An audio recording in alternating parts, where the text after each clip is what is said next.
रब हजार सारा फाके कादर रब करोड़ तोरवा काई लखबे शायरी आठ मारगामा गुना गौडंगा काजी अरे तेरा भलो के संबरा गुट में न्यूका सरी खैर बनवावा दूसरा शोभा के बताना तेरा दूत तेरानी दासगा कामयाब रोचा कामुदा शायरी ने गायना पर हजार अल्लाह मैं शायरी ने गायना पूना अल्लाह का बेड़ जमना परमाश हजार बीतना मुस्त ममंदी जगरी परमाश का बरसई तमाम से फरीदा भैया हाजी तेरा दोस्त है मेरा तारीफ मर्दानी दैया सोने रे कादम का मेरा Bailani soner kadam mapena la koma pasat sasare kasinda mari sampatana har sukha adare la bhiya gar mein na meera balochi pasara nira vajo rasma badal ye la rakho aza kuhana akhira barda kuhana bhakti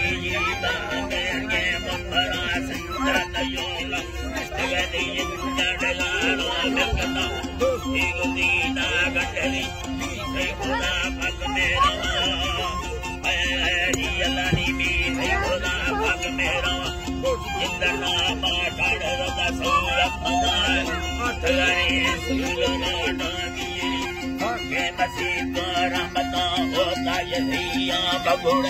ऐसी सवारो ठल्ला मार हवाले हरदार दिलावताए ने मनवाद सबर अल्लाह ने मनवाद सबर ने मनवाद सबर दियो स्मरणिया मुक्ता मोरा दुबैया खुदा समरिया में नता को में मशहूर चंगरी दीनक यंगा भीलवा बाहु बंदी अकेले कारता बोनी नटानी भरी लगा खुदा दाता बनाई संगतन हब्बा पूरा हो कटलो नारायणा वकर बाटी मसले पीपल का होदा मजाए गुटगाए लागो मुबता दो सकरे टाए तगला यमीला संगति दियान को सारे को जापानवी को यरमे सारी दिखारा मुखरा दोस्ती यमीला बादरी मस राजा बादरी को संजनी आवी सरोना दंगो नवा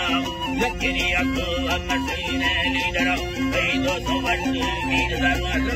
सवादी कारणा वीराजी को सते संग देवा सत्व मरियो मावनो वीराजी का सते संग देवा सत्व मरियो मावनो जिंदा रखा तेरे चंगरिया चाचा पमालो वीरो अल्लाह चाचा पमालो अल्लाह वली करवा चाचा पमालो वीरो नीला करी सरा तब गुना यतना गुनवा मा चंगरी अल्लाह गुनवा मा चंगरी रब मरिया खतरा अल्लाह रब मरिया खतरा मुल्ला वजीरो नीला रसूल तारका खान वजीरो चंगरी बोल उमेदा भीलो हाजी फरीदा खतरा मचका से कागज का रुपा रब्बी बात समरबा हमें सालकना कुसु किलोटी दिलवा दुमा को मायो रे गर परमा सदास सकलानी तूने मम मंदीना करा अल्लाह तूने मम मंदीना करा मंदीना करा से दुखा तम साड़ी का बुएनी शादी गरा मैदानी मसूने करती मीरा मरिया अल्लाह दे मीरा मरिया खतरा सोना कदर सोनार आसना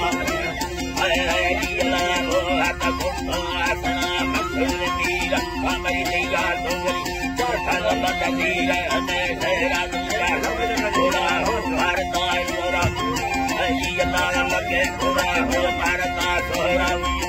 شكر يدي يدار ما يفضل شكر في شاهرة